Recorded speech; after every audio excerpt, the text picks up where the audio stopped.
Good morning students. आज हम 10+1 में जो टॉपिक जो है कल मैंने कंटिन्यू किया था आपको उसको कंटिन्यू करते हैं। कल स्टार्ट किया था जो पोलर फॉर्म जो है कॉम्प्लेक्स नंबर की हम कैसे फाइंड आउट करते हैं। कल मैंने आपको बेसिक्स कॉन्सेप्ट्स बताए थे और with the help of diagram कि पोलर फॉर्म्स का मीनिंग क्या है और इसको हम कैसे कार्टेशियन फॉर्म को पोलर फॉर्म में कन्वर्ट करेंगे। आज इसको हम कंटिन्यू करते हैं। जैसे एग्जांपल नंबर 7 है, 7th एग्जांपल देखिए, represent the complex number this. देखिए हमारे पास कॉम्प्लेक्स नंबर ये है z equal to 1 plus iota root 3। ये हमारे पास कॉम्प्लेक्स नंबर और इसको हमने पोलर फॉर्म में कन्वर्ट करना है। आप इस बात को ध्यान दें कि ये जो फॉर्म है कॉम्प्लेक्स नंबर की, ये कार्टेशियन फॉर्म में है, स्टैंडर्ड फॉर्म में है, कार्टेशियन फॉर्म में है। तो आप क्लियर देख सकते हैं ये इस फॉर्म में लिखा हुआ है a प्लस आयोटा b। और आपको ये बार बार बताया गया है कि ऐसी a प्लस आयोटा b की फॉर्म में कोई भी कॉम्प्लेक्स नंबर लिखते हैं तो ये स्टैंडर्ड फॉर्म में कॉम्प्लेक्स नंबर है, कार्टेशियन फॉर्म में। इसको हमने पोलर फॉर्म में कन्वर्ट करना है। तो आपका मेथड ये होगा कि हम पुट करेंगे, रियल पार्ट को हम पुट करते हैं r cos theta, this equation number 1, and imaginary part को पुट करते हैं r sin theta, this equation number. ये आइडिया कहां से आया? रियल पार्ट को r cos theta, imaginary part को r sin थीटा। कल जो मैंने आपको जो कॉन्सेप्ट बताया था उसमें मैंने a और b की वैल्यू निकाली थी ट्रायंगल से, ट्रिग्नोमेट्री की हेल्प से। तो यहां पे हम डायरेक्ट ये पुट करेंगे। अब हम इक्वेशन नंबर 1 और 2 को सोल्व करेंगे for r and theta. r और थीटा के लिए सोल्व करेंगे। तो r निकालने का प्रोसीजर ये रहता है कि स्क्वेयरिंग 1 एंड 2 एंड एडिंग 1 और 2 का स्क्वायर कर दिया और ऐड कर दिया। 1 का स्क्वायर प्लस रूट 3 का स्क्वायर और इससे स्क्वायर करेंगे r square cos square theta plus r square sin square theta. तो 1 का स्क्वायर 1, रूट 3 का स्क्वायर 3, इसमें r स्क्वायर कॉमन आएगा, cos square theta plus sin square theta. ये 1 हो जाएगा 1, ये 4 इक्वल टू r स्क्वायर, ये 1 है because cos square theta plus sin square theta equal to 1। या आप 10th क्लास में ट्रिग्नोमेट्री में पढ़ते हैं और यहां से अब स्क्वायर को इस साइड में लेके आएंगे तो 4 का स्क्वायर रूट 2 हो जाएगा। मैंने आपको ये बताया था कि यहां नेगेटिव साइन नहीं लेते हम, प्लस माइनस नहीं लगता, क्योंकि मॉडुलस क्या होता है? मॉडुलस जो है वो जो कॉम्प्लेक्स नंबर को हम रिप्रेजेंट करते हैं तो एक पॉइंट आता है, उस पॉइंट से ओरिजिन का जो डिस्टेंस होता है this is known as modulus of the complex number. तो ये डिस्टेंस है तो पॉजिटिव आएगा, तो नेगेटिव साइन हम इग्नोर कर देंगे। अब थीटा कैसे निकालते हैं? Divide second by first, we get. ये फिक्स प्रोसीजर है, ये प्रोसीजर है जो पोलर फॉर्म्स का, जो कल मैंने आपको एक्सप्लेन किया था। तो अब हम क्या है, राइट को राइट से डिवाइड करेंगे, r sin theta divide by r cos theta, और लेफ्ट को लेफ्ट से डिवाइड करेंगे रूट 3 बाई 1, रूट 3 बाई 1। इससे cancel, sine upon cos tan theta equal to root 3, ये आ जाता है। तो यहां से आगे आपने थोड़ा सोचना पड़ेगा।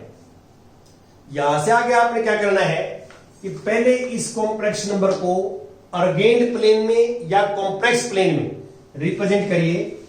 ये मेरे पास एक्स एक्सिस रियल एक्सिस है और ये इमेजिनरी एक्सिस है। Real axis, origin, imaginary axis, ये कॉम्प्लेक्स प्लेन है। तो आप कॉम्प्लेक्स नंबर को पॉइंट की फॉर्म में लिखेंगे तो 1, रूट 3। तो x1 है, मान लो सपोज करता हूं 1 यहां है, रूट 3 यहां पे। रूट 3 होता है 1.732, 2 से थोड़ा सा कम लगा लें आप। ये बिल्कुल एग्जैक्ट की हमारे जरूरत नहीं है, लेकिन एक जो है आइडिया जरूर आप जो है सही डायग्राम आप ठीक बनाएंगे तो आपको वैसे इजी रहेगा जो है ऑब्जर्वेशंस करना, थिंकिंग करना। यहां पे क्या है 1,3, 1 और √3 ये पॉइंट आएगा, ये पॉइंट आएगा। अब आप देखिए कि इस कॉम्प्लेक्स नंबर को हम रिप्रेजेंट करते हैं यहां पे, तो ये फर्स्ट क्वाड्रेंट में आता है। ये कॉम्प्लेक्स नंबर किसी भी क्वाड्रेंट में आ सकता है। जैसे हमारे पास ये कॉम्प्लेक्स नंबर चेंज होते रहते हैं और चेंज होंगे तो ये दोनों वैल्यू चेंज होंगे आपस में, कभी नेगेटिव कभी पॉजिटिव, तो ये किसी भी क्वाड्रेंट में आ सकता है। आपने क्रैमिंग नहीं करनी है, आपने क्या है ये यहां आ गया तो इसमें मिला दिया। अब ये एंगल थीटा बन गया मेरे पास, जिसको मैंने थीटा माना है वो ये। तो आप क्लियर देख सकते हैं थीटा कौन से क्वाड्रेंट में, फर्स्ट क्वाड्रेंट में। और फर्स्ट में हम 10th क्लास में जो टेबल याद करते हैं वहां से वैल्यू लिखेंगे। अब आप देखिए टेंजेंट थीटा √3, तो थीटा को आप क्या लेंगे, टेंजेंट की टेबल में √3 किस एंगल की वैल्यू होती है, 60 डिग्री होती है। वैसे आप इसको एग्जैक्ट डायग्राम बनाओगे ना, एग्जैक्ट डायग्राम बनाता है कोई बच्चा, तो आप डी से इस एंगल को मेजरमेंट करना, थीटा को 60 आएगा। एग्जैक्ट जो है डायग्राम का फायदा भी होता है काफी, और एग्जैक्ट डायग्राम यदि पॉसिबल है तो आपको बनाना भी चाहिए एग्जैक्ट डायग्राम। एग्जैक्ट डायग्राम बनाओगे तो 60 डिग्री, 60 को हम π/3 कहते हैं। अब पोलर फॉर्म ये आ जाएगी, पोलर फॉर्म देखिए, पोलर फॉर्म ऑफ जेड, ये जेड है। 1 को लिखेंगे r cos थीटा, 1 को मैंने पुट किया r cos theta plus iota same रहेगा, आयोटा ये √3 को पुट किया r sin थीटा। अब r कॉमन ले लेंगे इसमें से, cos theta plus iota sin theta. अब r की वैल्यू 2 है, अब मैंने फाइंड आउट 2 की, r की वैल्यू 2 पुट कर दिया, और थीटा π/3 है।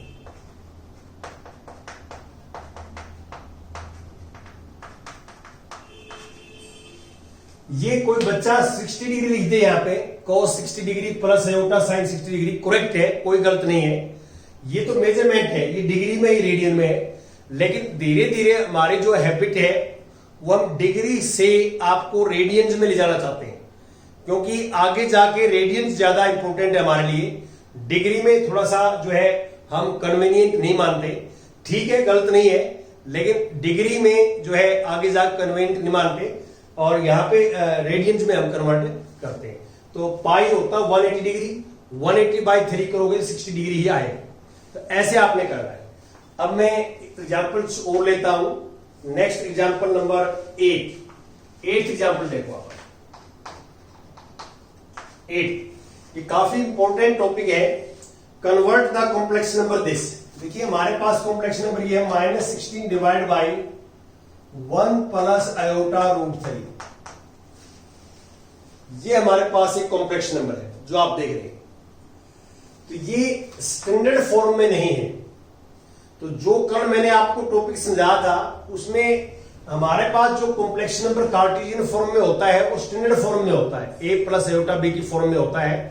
फिर उसको हम प्रोसीजर लगा के पोलर फॉर्म में कन्वर्ट करते हैं। अब यहां देखिए ध्यान से, सबसे पहले तो हम इसको सपोज करेंगे दिस इज जेड। मैंने आपको बताया है कि इस कंप्लीट चैप्टर के अंदर यदि कॉम्प्लेक्स नंबर का नाम नहीं रखा हुआ तो सबसे पहले आप नाम रखेंगे उसका। तो आपने जेड सपोज कर लिया। अब इसको स्टैंडर्ड फॉर्म में कन्वर्ट करेंगे कार्टेशियन फॉर्म में। कैसे? नीचे स्क्वायर रूट है तो रेशनलाइजेशन करेंगे तो 1 माइनस आयोटा √3, 1 माइनस आयोटा √3 ये आ जाएगा। और हमारे पास we get this -16 1 minus iota √3 upon a plus b into a minus b, a square minus b square, a square minus b square. तो इसको सिंप्लीफाई करेंगे आप तो -16 into 1 minus iota √3 upon 1 minus iota square 3। और iota square की value -1 होती है। Iota square की वैल्यू -1 हो गई तो 1 माइनस आयोटा √3 अपॉन 1 प्लस 3 हो जाएगा। रीजन ये है कि iota square is -1, minus minus plus हो जाएगा। और अब ये 4 आएगा, -16 1 माइनस आयोटा √3 अपॉन 4, इसी कैंसिल। तो हमारे पास जेड ये आ जाएगा -4 और प्लस आयोटा 4√3। ये अंदर -4 के अंदर मल्टीप्लाई कर दिया। देखिए यहां तक हम पहुंचे, पहले तो हमने इसको स्टैंडर्ड फॉर्म में कन्वर्ट किया। अब ये a प्लस आयोटा b की फॉर्म में है। a की जगह -4 है और b की जगह 4√3 है। a प्लस आयोटा b की फॉर्म में है। अब हम पुट करेंगे जो हमने प्रोसीजर बना रखा है। हम रियल पार्ट को पुट करते हैं -4 को r cos theta, equation number 1, and imaginary part को पुट करते हैं r sin theta, r sin theta, this equation number 2। we solve these equations 1 and 2 for r and theta। इन दोनों इक्वेशंस को हम r और थीटा के लिए सोल्व करेंगे। तो r का तरीका सेम रहेगा, squaring 1 and 2 and adding. Procedure में कोई अंतर नहीं आएगा। Squaring 1 and 2 and adding. 1 और 2 का स्क्वेयर करेंगे हम। इसका स्क्वेयर -4 का square plus 4√3 square. Right hand side में r square cos square theta plus r square sin square theta. ये -4 स्क्वेयर 16, 4 स्क्वेयर 16√3 का स्क्वेयर 3, 16 48, और r square cos square theta plus sin square theta. cos square theta plus sin square theta is 1। ये 64 equal to r square, because cos square theta plus sin square theta equal to 1। अब ये square square root में change हो जाएगा, तो square root 64 ये 8 आ जाएगा। क्या आएगा? 8। अब हम थीटा निकालेंगे। थीटा के लिए divide second by first. Theta के लिए divide second by first. We get second right से डिवाइड करेंगे, लेफ्ट से डिवाइड करेंगे। तो r sin theta divide by r cos theta. देखिए राइट हैंड साइड को राइट हैंड से डिवाइड करेगी और लेफ्ट को लेफ्ट करेगी। तो 4√3 अपॉन -4, r से r cancel, sine upon cos tangent theta, 4 से 4 कैंसिल, -√3। क्योंकि यहां पे आगे आपने सोचना है, यहां तक कोई चेंज नहीं है, यहां तक एक सिंपल प्रोसीजर है। और यहां पे आगे 99% बच्चा गलती करता है। क्यों? क्योंकि वो डायग्राम नहीं बनाता। आपको क्या है कि ये कॉम्प्लेक्स नंबर चल रहा है, तो इस कॉम्प्लेक्स नंबर को हम पॉइंट की फॉर्म में लिखेंगे 4√3। तो अब इसको जो है आप यहां पर आएंगे, ये रियल एक्सिस है, ये इमेजिनरी एक्सिस है। यहां पे आपने डायग्राम बनाना, ध्यान रखना। x की वैल्यू -4 है। देखिए x की वैल्यू -4 है, तो -4 मान लो यहां है। ये 4√3 जो है, आपको कैसे पता लगेगा कि क्या नंबर है? 4√3 को ऐसे लिख सकते हैं 4 × 1.732। आप मल्टीप्लाई करोगे तो ये 8 आ जाएगा, ये 12 1, ये 29 2, अच्छे, ये लगभग 7 के करीब आएगा। ये जो अप्रोक्सीमेटली 7 के करीब आएगा। तो ये 4 है तो ये 7 के करीब आएगा। तो मान लो 7 के करीब यहां है, -4√3। तो आपका जो आइडिया है वो जो है अप्रोक्सीमेटली एग्जैक्ट होना चाहिए। ठीक है। और अब ये हमारे पास यहां बनेगा, ये पॉइंट होगा। क्या पॉइंट होगा? ये -4 और 4√3, ये पॉइंट। और अब आप इस कॉम्प्लेक्स नंबर को यहां ज्वाइन करोगे तो थीटा ये आएगा। ये थीटा है जो हम निकालते हैं। देखिए जो मैंने सपोज किया थीटा वो ये है। तो आप बताओ कौन सी क्वाड्रेंट में है जो थीटा? सेकंड क्वाड्रेंट में। ये फर्स्ट क्वाड्रेंट होता है, ये सेकंड होता है। और सेकंड क्वाड्रेंट में आप थीटा की वैल्यू कैसे निकालते हैं? थीटा की वैल्यू निकालते हैं पाई माइनस अल्फा के हिसाब से। थीटा की वैल्यू फार्मूला में लिखवा रखा है, आप देख लेना कि पाई माइनस अल्फा। अब अल्फा क्या है? अल्फा फर्स्ट क्वाड्रेंट की वैल्यू है। अल्फा क्या है? फर्स्ट क्वाड्रेंट की। तो कैसे सोचेंगे आप? सोचना आपने है, लिखना सिर्फ थीटा डायरेक्ट। देखिए यहां पे यदि ये फर्स्ट क्वाड्रेंट में अल्फा की वैल्यू सोचेंगे तो अल्फा क्या है, फर्स्ट क्वाड्रेंट में जो वैल्यू होती है, अब टेंजेंट थीटा फर्स्ट में पॉजिटिव होता है, प्लस का होगा। यदि फर्स्ट क्वाड्रेंट में होता थीटा तो इसकी वैल्यू नेगेटिव नहीं आती, पॉजिटिव आती। तो अब इसको एक बार हम ऐसे सोचेंगे कि टेंजेंट में √3 एंगल किस एंगल की वैल्यू होती है, प्लस √3। फर्स्ट क्वाड्रेंट में आप सोचेंगे तो पॉजिटिव वैल्यू मान के सोचेंगे, क्यों? क्योंकि टेंजेंट थीटा, टेंजेंट जो है फर्स्ट क्वाड्रेंट में पॉजिटिव होता है, प्लस की वैल्यू आती है, यहां माइनस की है। तो इसलिए फर्स्ट क्वाड्रेंट में अल्फा के बारे में सोच रहा हूं मैं, अल्फा फर्स्ट क्वाड्रेंट की वैल्यू है, तो इसको पॉजिटिव मान के सोचेंगे कि टेंजेंट में किस एंगल की वैल्यू √3 होती है टेबल में, 60 डिग्री। क्या होती है? 60 डिग्री की होती है, π/3 की होती है। तो π/3 फर्स्ट क्वाड्रेंट में वैल्यू है। हमें सेकंड में लिखना है तो लिखेंगे π माइनस π/3।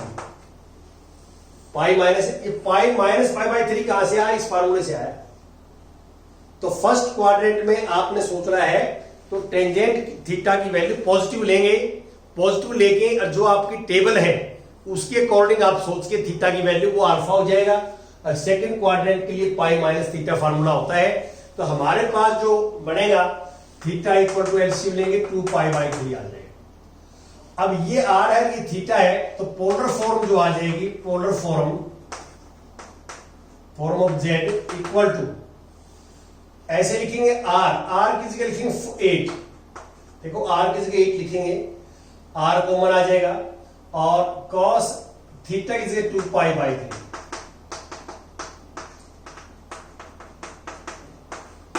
ये आ जाएगा। तो इसको हम बोलते हैं, this is known as polar form of the complex number. ये कॉम्प्लेक्स नंबर की पोलर फॉर्म है जो आप देख रहे हैं। तो ऐसे 5.2 में मैं कुछ हिंट दे देता हूं आपको। जैसे क्वेश्चन जो है 6 है, क्वेश्चन 6 को आप ऐसे लिख लेना, जैसे कॉम्प्लेक्स नंबर को हम जो है लेट जेड मान लेंगे पहले, -6 है, ये प्योर रियल है, -3 है, ये प्योर रियल है। तो प्योर रियल है तो इसको -3 + 0 आयोटा लिख लो, 0 आयोटा। अब आपको दिक्कत नहीं आएगी, ऐसे करोगे आप। और इसमें क्या है कि -3 को आप r cos थीटा पुट करना, दिस इक्वेशन 1, एंड 0 को आप पुट करना r sin थीटा, और आप ऐसे ही प्रोसेस से r थीटा निकाल सकते हैं। और इसमें क्या है कि पॉइंट की फॉर्म में लिखोगे -3 0, ध्यान दें एक बार, -3 0, तो ये कहां पॉइंट आएगा? ये -4 तो -3 0 यहां से पॉइंट आएगा, ये -3 0, और यहां पॉइंट आएगा तो एंगल डायरेक्ट पता लग जाए पाई। क्या है? पाई एंगल है, स्ट्रेट लाइन है ये। और यहां यदि एक्सिस के ऊपर पॉइंट होंगे ना, एक्स एक्सिस पे और वाई एक्सिस के ऊपर, तो एंगल का बड़ा आराम से डायरेक्ट पता लग जाएगा। तो ये पॉइंट जैसे ही प्लॉट करोगे आप ग्राफ के ऊपर, तो ये यहां पॉइंट आ गया, तो हम इसको जो है, ये हमारा एंगल बनेगा थीटा, और ये पाई है। प्रिंसिपल वैल्यू जो है थीटा की, जिसको हम आर्गुमेंट या एम्पलीट्यूड बोलते हैं, वो मैक्सिमम पाई हो सकती है, पाई से आगे नहीं हो सकती। ये आपको बताया था मैंने, पाई से आगे इस क्वाड्रेंट में तो फिर आप नेगेटिव एंगल निकालते हैं इस साइड से। आपको फार्मूला बता रखा है कि फर्स्ट क्वाड्रेंट में आप कैसे सोचेंगे और कैसे करेंगे। ऐसे ही आपने 8th क्वेश्चन देखो, आप 8th क्वेश्चन में सिर्फ क्या है कि आयोटा है, आयोटा 0 + आयोटा। अब रियल पार्ट को आप पुट करेंगे, 0 को r cos theta first equation, and 1 को r sin theta second equation. देखो आयोटा का कोफिशिएंट लेना है हमने, आयोटा कभी नहीं पुट करते, आयोटा का कोफिशिएंट यहां 1 है, और फिर प्रोसीजर वही रहेगा। यहां पे जब इसको प्लेन में थीटा निकालोगे, इसका होगा 0 1, और 0 1 कॉम्प्लेक्स नंबर कहां है? 0 1 यहां होगा, यहां से होगा 0 1, x0 y1, तो ये 90 हो जाए थीटा। क्या हो जाएगा? 90 डिग्री हो जाएगा थीटा डायरेक्ट। तो थोड़ा बहुत आपने ये डायग्राम से आपको 100% हेल्प मिलेगी, और डायग्राम से ही आपने करना है। थोड़ा बहुत कोई थीटा के बारे में कंफ्यूजन है या ट्रिग्नोमेट्री वाला पार्ट में कंफ्यूजन है, तो हम 3rd चैप्टर जो है इसके बाद स्टार्ट करेंगे, उसमें आपके सारे कंफ्यूजन क्लियर हो जाएंगे, क्योंकि काफी डिटेल में हम पढ़ते हैं trigonometry. Thank you very much.